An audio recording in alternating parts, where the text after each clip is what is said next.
Vamos estudar juntos a lição da Escola Sabatina?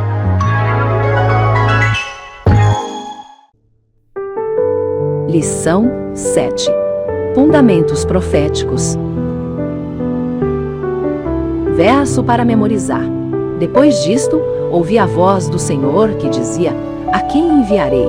E quem há de ir por nós? Eu respondi: Eis-me aqui, envia-me a mim. Isaías 6, verso 8.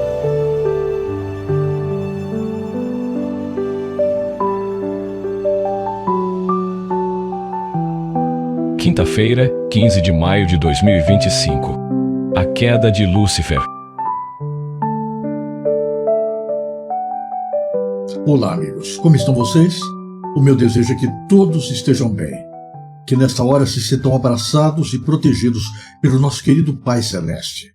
Que as bênçãos de Deus, de maneira profusa e abundante, estejam sendo derramadas sobre cada aspecto da sua vida e sobre todos aqueles que fazem parte da sua família. Muito obrigado pelos momentos seguintes em que passaremos juntos meditando na Palavra de Deus através do estudo da lição da Escola Sabatina.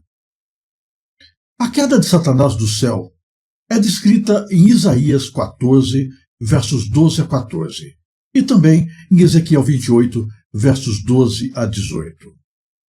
Enquanto essas duas passagens estão se referindo especificamente ao rei da Babilônia e ao rei de Tiro, elas também se referem ao poder espiritual por trás daqueles reis, ou seja, Satanás. Em relação a quando Satanás caiu, essas passagens dizem o porquê da queda de Satanás, mas não dizem especificamente quando a queda ocorreu. O que sabemos é isto: os anjos foram criados antes da terra. Satanás caiu antes de tentar Adão e Eva no jardim.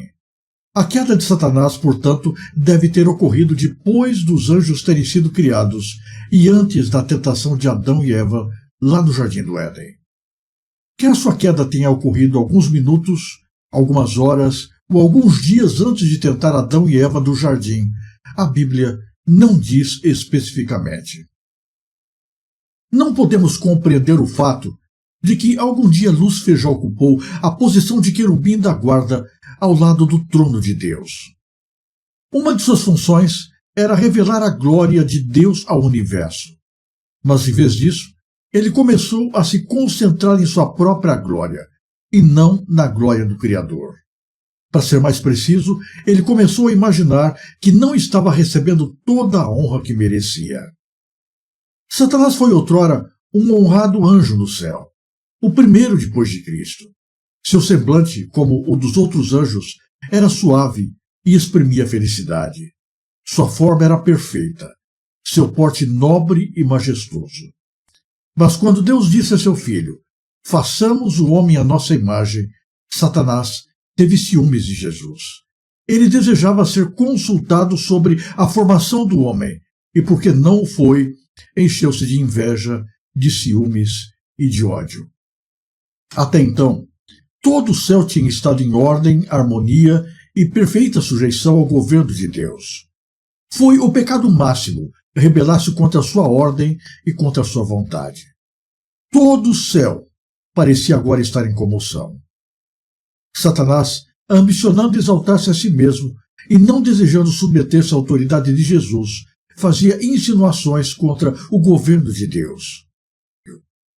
Houve controvérsia entre os anjos. Satanás e seus simpatizantes estavam lutando para reformar o governo de Deus. Por que Satanás caiu do céu?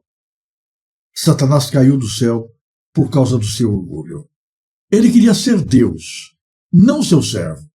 Satanás provavelmente era um anjo de classe mais alta do que todos os outros anjos, o mais bonito de todas as criaturas de Deus.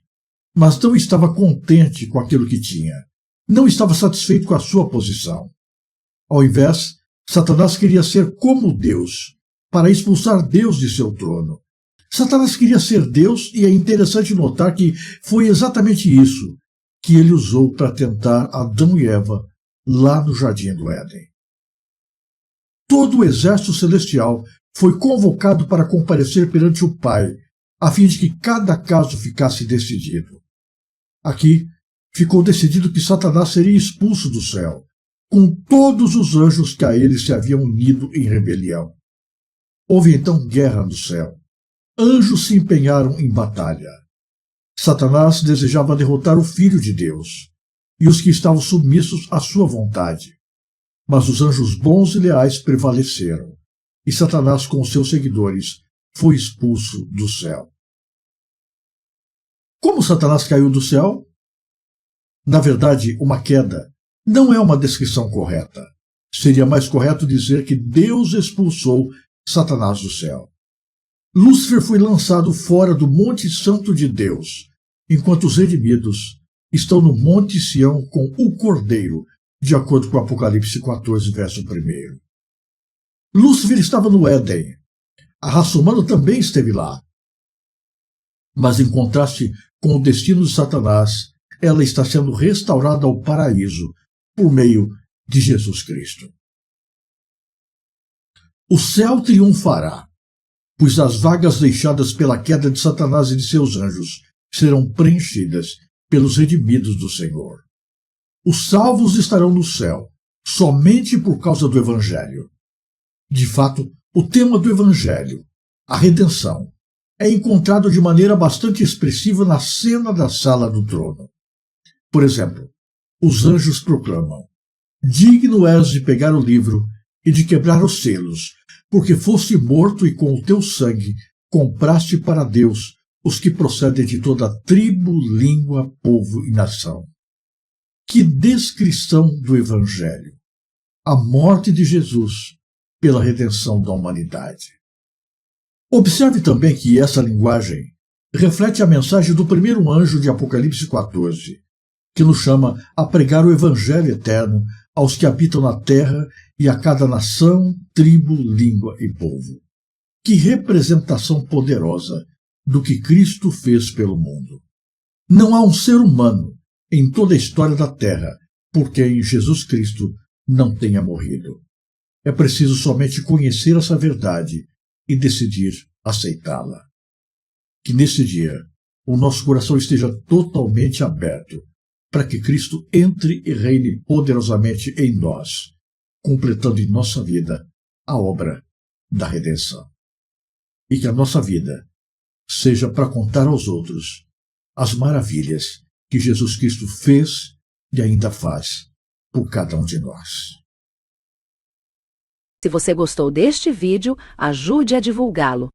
Inscreva-se no canal, deixe o seu gostei, clique no sininho das notificações e compartilhe o link com as pessoas que você conhece. Fale mais de Deus no mundo que quer esquecê-lo. Que Deus abençoe você em cada momento e em todos os lugares.